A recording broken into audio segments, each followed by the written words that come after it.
Khalil Al-Dailami, yang juga dikenal dengan nama Abu Ahmed, bukanlah sosok yang sejak awal bercita-cita menjadi terkenal karena kebaikannya. Ia adalah seorang arsitek profesional asal Bahrain, lulusan teknik sipil dan arsitektur dari Universitas Alexandria, Mesir. Sejak muda, Khalil dikenal sebagai pribadi yang tekun, disiplin, dan memiliki cita-cita besar untuk membangun negeri melalui karya-karya arsitektur yang bermanfaat bagi masyarakat. Pada tahun 1983, ia mendirikan firma konsultan Al-Dailami Architecture and Engineering, sebuah perusahaan yang kemudian berkembang pesat dan berhasil menyelesaikan lebih dari 600 proyek pembangunan di Bahrain. Gedung perkantoran, rumah tinggal, fasilitas publik, hingga proyek komersial pernah berada di bawah sentuhan tangannya. Dari luar, hidupnya terlihat mapan, terhormat, dan penuh keberhasilan duniawi. Namun di balik semua pencapaian itu, ada satu hal yang selalu mengusik hatinya.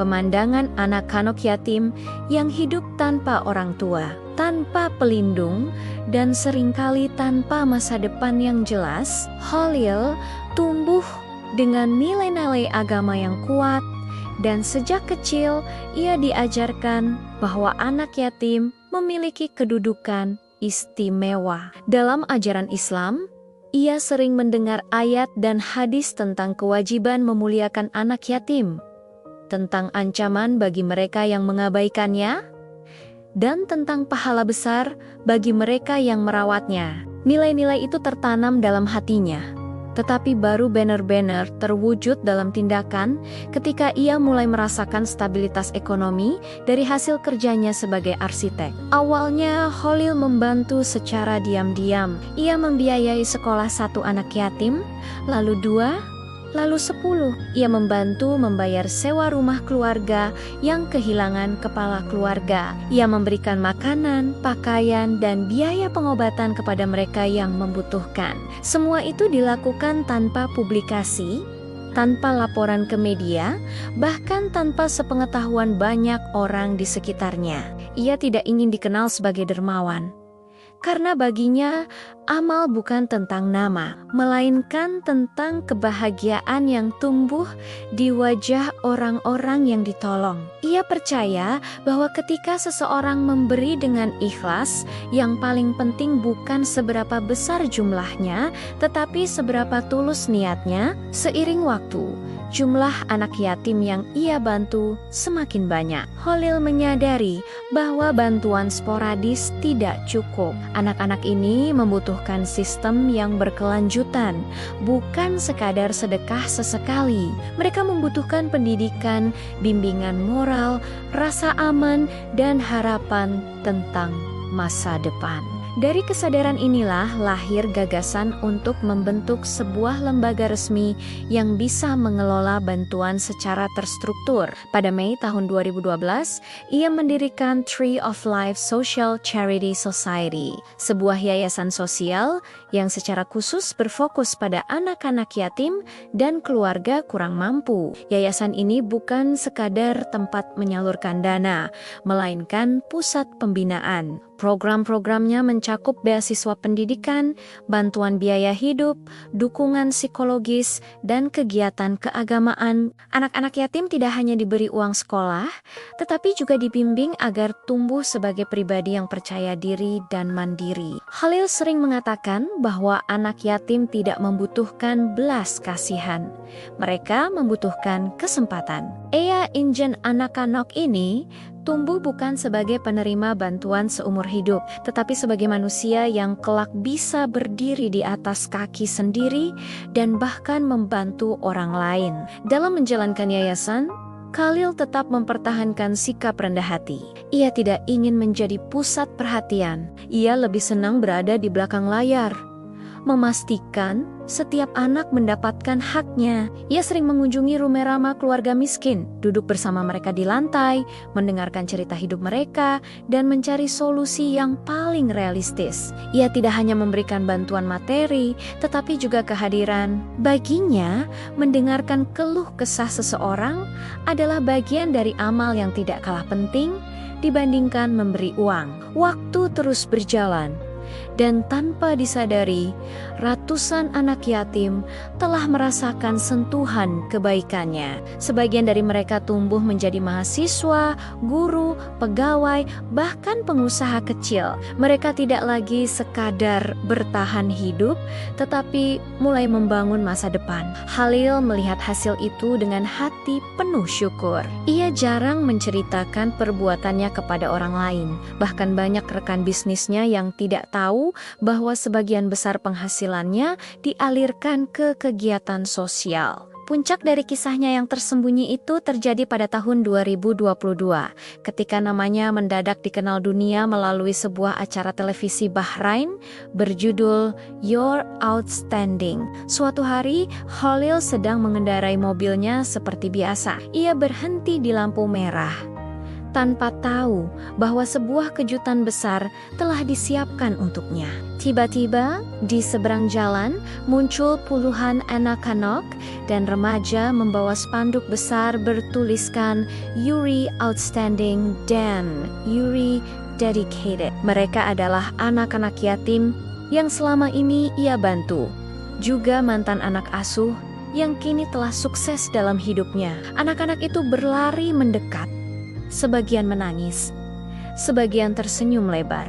Mereka memanggilnya dengan sebutan Baba Halil, sebuah panggilan yang lebih dari sekadar nama. Itu adalah panggilan seorang anak kepada ayahnya. Di tengah keramaian jalan, Halil turun dari mobilnya dengan wajah bingung. Ketika ia menyadari apa yang sedang terjadi, matanya berkaca-kaca. Ia tidak pernah menyangka bahwa perbuatannya yang ia anggap kecil ternyata meninggalkan jejak begitu besar di hati begitu banyak orang. Salah satu anak yatim yang berdiri di depan kamera berkata bahwa Halil tidak pernah mengecewakan mereka, tidak pernah lalai dalam tanggung jawabnya sebagai pelindung.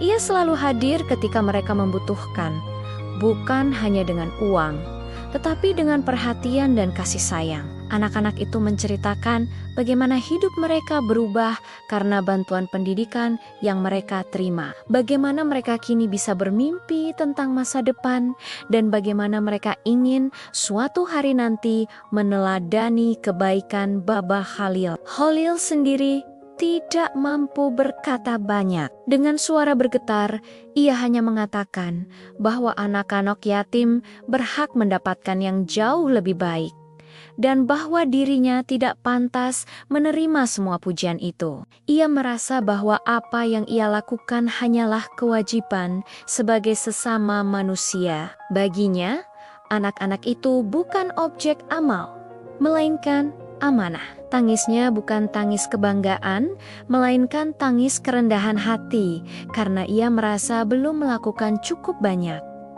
Video momen itu menyebar luas di media sosial. Dalam hitungan hari, dunia mengenal Halil Al-Dailami sebagai bapak anak yatim. Banyak orang terharu melihat bagaimana seorang pria yang selama ini beramal dalam diam tiba-tiba menerima penghargaan di tengah jalan, di tempat paling sederhana, sebuah lampu merah. Momen itu mengajarkan bahwa kebaikan tidak selalu membutuhkan panggung megah. Tetapi ketika kebaikan itu tulus, Allah bisa mengangkatnya dengan cara yang tidak terduga. Setelah peristiwa viral tersebut, Halil tetap menjalani hidupnya seperti biasa. Ia tidak mengubah gaya hidup, tidak meningkatkan kemewahan, dan tidak memanfaatkan ketenarannya untuk keuntungan pribadi. Ia justru semakin berhati-hati agar niatnya tetap lurus. Ia memperluas program yayasan, memperbaiki sistem pendataan anak yatim, dan memastikan bahwa bantuan tepat sasaran. Baginya, viralitas hanyalah ujian baru.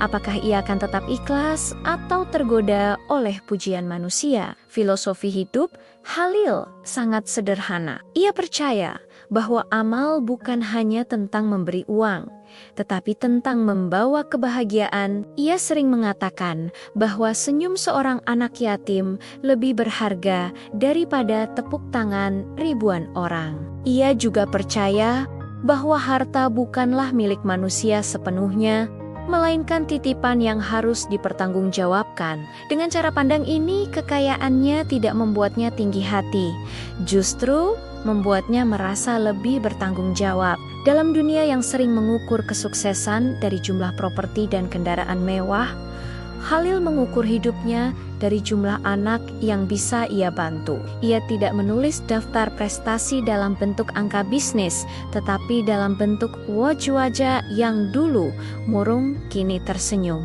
Ia melihat masa depannya sendiri dalam masa depan anak-anak itu. Jika mereka berhasil, ia merasa hidupnya tidak sia-sia. Kisah Halil Al-Dailami mengajarkan bahwa profesi setinggi apapun bisa menjadi jalan amal jika diniatkan dengan benar. Ia adalah arsitek yang membangun gedung. Tetapi lebih dari itu, ia adalah arsitek yang membangun kehidupan. Ia merancang bangunan dengan beton dan baja, tetapi ia merancang masa depan dengan kasih sayang dan kepedulian. Ia menunjukkan bahwa filantropi bukan hanya milik orang-orang yang tampil di panggung besar, tetapi juga milik siapa saja yang mau peduli secara konsisten. Dari Bahrain, kisahnya menyebar ke berbagai negara dan menginspirasi banyak orang untuk melihat kembali arti berbagi. Ia tidak mengajarkan teori panjang tentang kedermawanan, tetapi memberi contoh nyata tentang bagaimana hidup bisa dihabiskan untuk orang lain tanpa kehilangan kebahagiaan diri sendiri. Ia membuktikan bahwa semakin banyak kita memberi, semakin luas ruang bahagia di dalam hati. Jika hari ini kita bertanya, siapa Halil Al-Dailami sebenarnya? Maka jawabannya bukan sekadar arsitek sukses atau pendiri yayasan sosial. Ia adalah simbol bahwa satu orang bisa mengubah hidup ratusan orang jika ia mau melangkah keluar dari zona nyaman. Ia adalah bukti bahwa kebaikan yang dilakukan dalam senyap bisa bergema ke seluruh dunia. Dan ia adalah pengingat bahwa anak yatim bukan beban masyarakat, melainkan amanah yang jika dijaga dengan baik akan melahirkan generasi penuh harapan. Kisah ini bukan hanya tentang seorang pria di Bahrain, tetapi tentang setiap kita yang diberi pilihan setiap hari hidup untuk diri sendiri atau hidup untuk memberi arti bagi orang lain. Halil memilih jalan kedua, dan dari pilihan itulah lahir cerita yang menggetarkan hati jutaan orang. Semoga kisah Halil Al-Dailami menginspirasi kita untuk tidak menunggu kaya raya sebelum berbagi, tidak menunggu terkenal sebelum peduli, dan tidak menunggu sempurna sebelum berbuat baik. Jangan lupa share, like, dan subscribe ya jika kamu ingin menonton video lainnya.